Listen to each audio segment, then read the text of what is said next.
Welcome back. Last lesson में हमने बनाया था स्टाइलाइज मोटरसाइकिल का टैंक। आज हम बनाएंगे इसकी बैक वाली हब, यानी रियर व्हील की हब, जहां से इसको कनेक्ट करेंगे हम इसके एक्सल के साथ और इसके जो रियर सस्पेंशन होता है उसके साथ। और जो लोग अभी इस कोर्स को ज्वाइन कर रहे हैं उनके लिए एक चीज बताता चलूं, इसकी जो रेफरेंस इमेजेस हैं वो मैंने कम्युनिटी टैब के अंदर पोस्ट किए हैं, वहां से आप लोग इसको डाउनलोड कर सकते हैं। और कोर्स में जो फर्स्ट लेसन है उसमें मैंने इसको सेटअप करने का तरीका बताया है, वहां से इनको सेटअप करके और कंटिन्यू कर सकते हैं, कोर्स में हमारे साथ प्रैक्टिस करेंगे। Welcome to 3D artist guide. मैं हूं हमाद मलिक। आज स्क्रीन पर बनाते हैं रियर हब। दोस्तों यहाँ तक हमने अपने लास्ट लेसन में इसको कंप्लीट कर लिया था। अगर आप देख सको कि इसका हमने फ्रंट वाला हिस्सा ऑलमोस्ट कंप्लीट कर लिया है। कुछ एडिशनल चीज़ें इसमें ऐड करेंगे अगर हमें टाइम बच गया कोर्स के बाद, तो एक आधे लेसन में मैं इसमें, क्योंकि हमारे पास जो मोटरसाइकिल है ये नेकेड टाइप मोटरसाइकिल है, इसके अंदर ये फेंडर्स और मडगार्ड जिनको कहते हैं कुछ लोग, वो नहीं है। लेकिन मैं एक जो कॉमन सा मडगार्ड और फेंडर है वो बनाना सिखा दूंगा, ताकि अगर कोई इसको उस तरह के मोटरसाइकिल में बनाना चाहे तो वो भी मैं बना दूंगा। लेकिन आज हम बनाएंगे इसकी रियर हब। अब आप देखोगे कि हमने यहाँ पे फ्रंट पे ये इस तरह की हब बनाई है, लेकिन रियर हब जो होती है वो थोड़ी सी ज़रा, इसके अंदर जो हमारा रेफरेंस इमेज है अगर आप देखो तो ये काफ़ी बल्की और राउंडी है। ठीक है, तो इसको हम बनाएंगे इससे।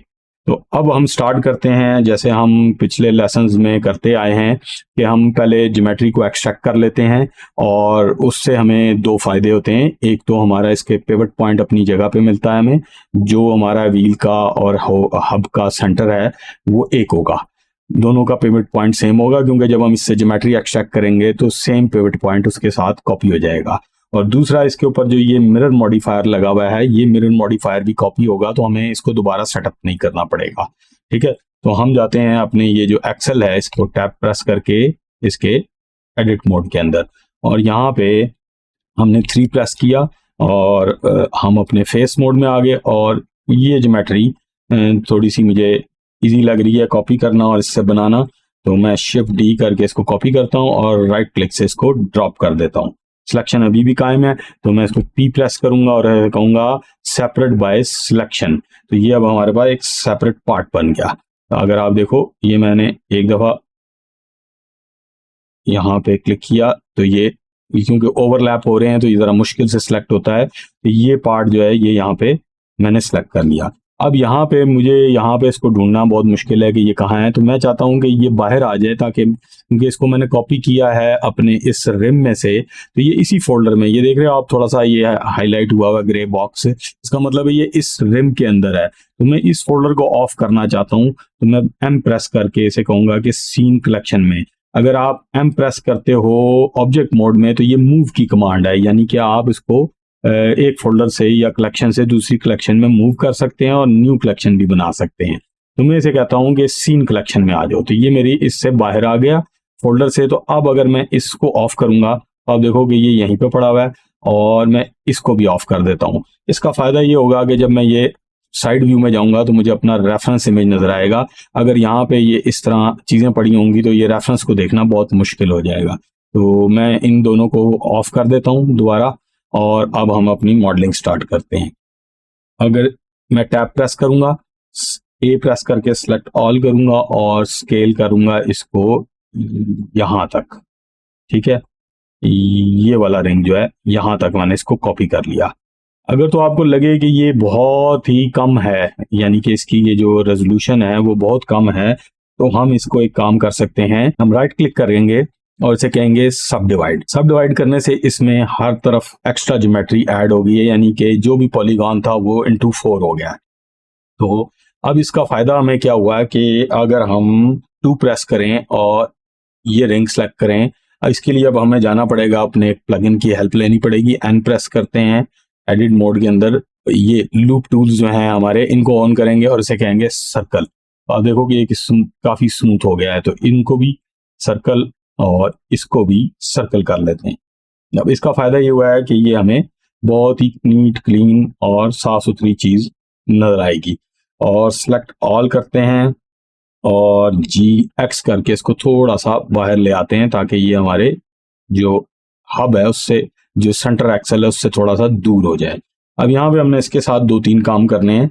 एक तो हमने एज मोड में रहते हुए इस एज को एक्सट्रूड करना है एक्स एक्सिस के ऊपर इस तरह करके, तो ये हमने एक्सट्रूड कर लिया। इसकी ये विड्थ जो है ये हम बाद में एडजस्ट करेंगे अपने व्हील के हिसाब से, और जब यहाँ पे हम एक इसकी चेन स्प्रॉकेट बनाएंगे उसके हिसाब से हम इसको एडजस्ट कर लेंगे। तब तक के लिए इसको यहीं पे छोड़ देता हूँ मैं, और एक और काम करेंगे, इस वाले एज को स्केल करके यहाँ ले आएंगे। ये क्यों ला रहा हूँ मैं आपको दिखाता हूँ। मैं जी प्रेस करके साइड व्यू में ये आप देख रहे हो कि यहाँ 2 एज हैं, ये एक एज हम बना चुके हैं ये वाला, ठीक है। अब हमने ये दूसरा वाला जो है इसको स्केल करके यहाँ पे ले जाना है, ठीक है। और ये वाला जो है इसको स्केल करके ये इस पे मिला देना है। अब हम इसको, अगर मैं आपको यहाँ पे दिखाऊंगा तो ज़्यादा आपको अच्छा लगे, नजर समझ आएगा। इसको फिल करूंगा, इंसर्ट दबाऊंगा और दोबारा साइड व्यू में आके इसमें चला जाऊंगा। अब मैंने इसको करना है स्केल और यहाँ पे इसको थोड़ा सा इधर रोक देना है। अब हमने इसकी शेपिंग करनी है। यहाँ पे तो हमें ये बहुत ही फ्लैट नजर आ रहा है, तो अगर हम इसको GX करें और इसको इस तरह बाहर निकाल लें और इस वाले को GX करके थोड़ा सा अंदर कर दें, और अब हम जब एडिट मोड में हैं तो हम इन सारे एजेस को राइट क्लिक करके मार्क शार्प कर देते हैं। अब टैप प्रेस करते हैं और बाहर जाके देखते हैं कि हमारी हब कैसी लग रही है। ये माशाल्लाह बहुत अच्छी बन गई है और स्मूथ भी है, और यहाँ से देखने में तो बहुत ही स्मूथ है। इसमें हमने थोड़े से एक्स्ट्रा पॉलीगॉन डाले हैं बनिस्बत हमारे एक्सेल की, क्योंकि एक्सेल एक छोटा पार्ट था उसमें कम थे, ये बड़ा है, ये ज़रा ज़्यादा नज़र आएंगे इसमें फेसेस और एजेस, तो इसको हमने डबल कर दिया उससे, ठीक हो गया। अब अगर मैं अपने रिम को ऑन करता हूँ और टायर को भी, तो अब मुझे अंदाजा होगा कि ये कहाँ पे है। टैप प्रेस करके ए प्रेस करूंगा तो एक साइड सेलेक्ट होगी, दूसरी आप देखो खुद ब खुद, क्योंकि मिरर है, इसको GX करके मैं थोड़ा सा यहाँ बाहर ले आता हूँ, क्योंकि मुझे यहाँ से इसके अंदर एक इसका सस्पेंशन भी बनाना है। तो GX और यहाँ तक, अभी फिलहाल मैं इसको यहाँ पे प्रेस कर रहा हूँ, इस एज को सिलेक्ट करके स्केल करूंगा थोड़ा सा ताकि ये इसके करीब हो जाए, और ये अब ऐसा लगेगा कि ये नट की मदद से इसको इसके साथ फिट किया गया है। अब हम दोबारा साइड व्यू में जाते हैं और ये जो हमारे पास चीज़ें ऑन हैं इसको ऑफ करते हैं। अब आप अगर देखो कि यहाँ पे ये 2 पार्ट जो हैं, ये 2 बॉक्सेस जो हैं, ये इस हब से ही बाहर आ रहे हैं, और ये जो बाहर वाला है ये इसका चेन स्प्रॉकेट है, यानी कि जो गरारी सेट होता है जिसके ऊपर चेन चलता है, ये चेन है। तो इससे पीछे ये इन पाइप को कनेक्ट करने के लिए है, ये इन पाइप्स के लिए हमने इसके साथ एक बॉक्स बनाना है, ठीक है। तो अब हमने आइडेंटिफाई करना है कि हमारे कौन से वाले बॉक्सेस हैं। एक हमारे पास टैप प्रेस करेंगे, एक ये वाला बॉक्स है और एक ये वाला। अब इन दोनों को हमें थोड़ा थोड़ा सा अंदर की तरफ से खोलना पड़ेगा, तो हम बाहर से इसको ऐसे ही रहने देंगे, अंदर से हम इसको स्टच कर लेंगे। उसके लिए मुझे इसके अंदर यहाँ से एक इस तरह करके ये डालना पड़ेगा। अब आपने देखा ये मैंने इसको सेपरेट कर लिया, और अब मैं एक, मेरे ख्याल में ये वाला है, साइड से जाके चेक करते हैं, नहीं ये वाला, तो एक बॉक्स ये वाला है और एक बॉक्स ये वाला है। तो मुझे अब अंदाजा हो गया कि कौन से बॉक्सेस हैं, ये और ये। तो मैं 3 प्रेस करके 1 और 2 दोबारा चेक करते हैं, बिल्कुल सही है, ठीक है। अब हमने यहाँ पे रहते हुए साइड में इसको कहना है ऑल्ट ई और अलोंग नॉर्मल से इसको एक्सट्रूड कर लेना है। इनको हम यहाँ से यहाँ तक ले जाके छोड़ देंगे। अब आप देखोगे कि ये जो मैंने सेपरेट किए हैं इसकी वजह से हमें यहाँ पे एक फ्रंट पे भी एज मिल रहा है, और हमें पास एक ऑप्शन आ गई है कि हम ये वाले जो एजेस हैं इनको इस तरफ स्लाइड कर सकते हैं। तो हम 1 बाय 1 करते हैं, पहले टॉप से स्टार्ट करते हैं। ये वाला एज सेलेक्ट किया मैंने, इधर आया और जी करके मैं इसको यहाँ ले जाता हूँ, ठीक है। इसी तरह मैं अब इसको जी करता हूँ, पहले इसके ऊपर स्लाइड करता हूँ इस वाले एज पे, और आल्ट प्रेस कर लेता हूँ। अब आप देखोगे ये इसकी प्रोजेक्शन दिखा रहा है कि ये एज कहाँ जा रहा है। यहाँ लाके मैं इसको ड्रॉप कर दूंगा। ये वाला ऑलमोस्ट फाइन है, लेकिन थोड़ा सा ट्यूनिंग मांगता है। तो जी इसके ऊपर स्लाइड करें, आल्ट प्रेस करें, अब ये बाहर की तरफ भी स्लाइड हो जाएगा। ठीक हो गया। अब मुझे इस सिलेक्शन के लिए रोटेट करना है थोड़ा सा। यहाँ पे गए, राइट साइड पे गए, जी और इस रुख पे इसको यहाँ ले आए।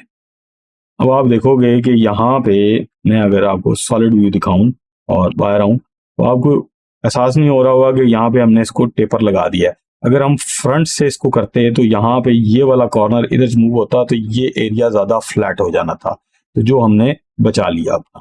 ठीक है, सेम हम इसके साथ भी करेंगे। ठीक है, दोबारा इधर आते हैं, टैप प्रेस करके इस वाले एज को सिलेक्ट कर लेते हैं और साइड पे चले जाते हैं, जी। अब आप देखोगे यहाँ पे जब मैं जी करता हूं तो इस रुख पे ये हमारे पास एजेस हैं जिनके ऊपर ये स्लाइड कर सकता है, लेकिन जब इसको करता हूं तो यहाँ ऊपर कोई मेरे पास एज नहीं है जिसके ऊपर स्लाइड करे, तो मुझे आल्ट प्रेस करना पड़ता है।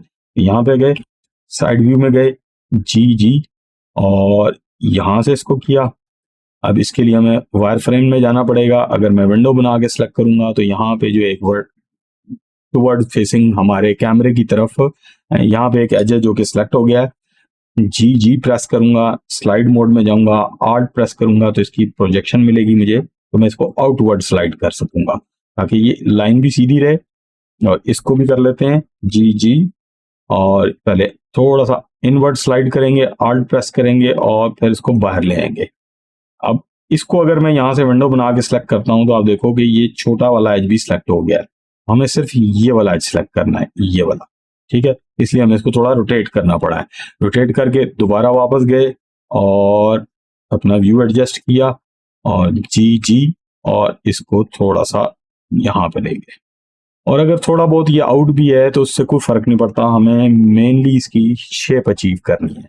अब हमने जनाब ये वाले एजेस जो हैं ये और ये सारे सिलेक्ट करके इन्हें कहना मार्क शार्प। अगेन इसी तरह इन सारे एजेस को भी मार्क शार्प कर देते हैं। ये 2-3 रह गए हैं और राइट क्लिक मार्क शार्प। इस व्यू में जाते हैं, सॉलिड में टैप प्रेस करके बाहर आते हैं तो आप देखोगे ये हमारे हब भी कंप्लीट हो गई है और इसके कनेक्शन पॉइंट्स भी बन गए हैं। इनको कंफर्म करते हैं। आप देखो बिल्कुल एक्यूरेट यहाँ पे बैठे हैं। और एक चीज रह गई है, इसकी जो बैक साइड है इसको हमें क्लोज करना है। टैप प्रेस करेंगे, आल्ट प्रेस करके हम इसका एज सेलेक्ट करेंगे और एफ से इसको फिल कर देंगे। ये हमारी हब इसकी हो गई कंप्लीट। टैप प्रेस करके बाहर आते हैं और अपने जो हमारे हिडन पार्ट्स हैं उनको ऑन कर लेते हैं। अब आप इसको थोड़ा सा ऑब्जर्व करें कि इसमें कोई कमी तो नहीं है। और एग्जैक्टली बैक व्यू में जाते हैं, कंट्रोल 1 से फ्रंट में आता है और कंट्रोल 1 से बैक व्यू में जाता है। इसी तरह अगर 3 से लेफ्ट साइड पे आता है तो कंट्रोल 3 से राइट साइड पे चला जाएगा। तो ये इसके ऑपोजिट होते हैं। अब आप देखो कि मैंने इसको यहाँ प्लेस किया है जो कि हमने अपने शुरू में एक्सेल बनाया था, बिल्कुल उसके साथ एज पे प्लेस किया। अब मैं चेक कर रहा हूँ कि यहाँ पे आप देखो जगह है, यहाँ पे मेरे पास ना एक अदद इसकी चेन स्प्रॉकेट आ जाएगी, तो उसके लिए मेरे पास ये स्पेस खाली है। और यहाँ पे इसकी जो डिस्क ब्रेक आएगी उसके लिए भी स्पेस खाली है। तो अभी तक के लिए हम बिल्कुल ठीक है, हमारे पास स्पेस है। हमें इसको ना ज़्यादा बाहर करने की ज़रूरत है और ना ही अंदर करने की। और नेक्स्ट लेसन में हम बनाएंगे इसके साथ जो इसके सस्पेंशन आर्म है। चैनल को सब्सक्राइब करें, लाइक करें, दोस्तों के साथ शेयर करें और प्रैक्टिस करते रहें। प्रैक्टिस करते रहेंगे, बार बार चीज़ को बनाएंगे तो आप एक दिन बहुत अच्छे 3D आर्टिस्ट बनेंगे। मिलते हैं नेक्स्ट लेसन में।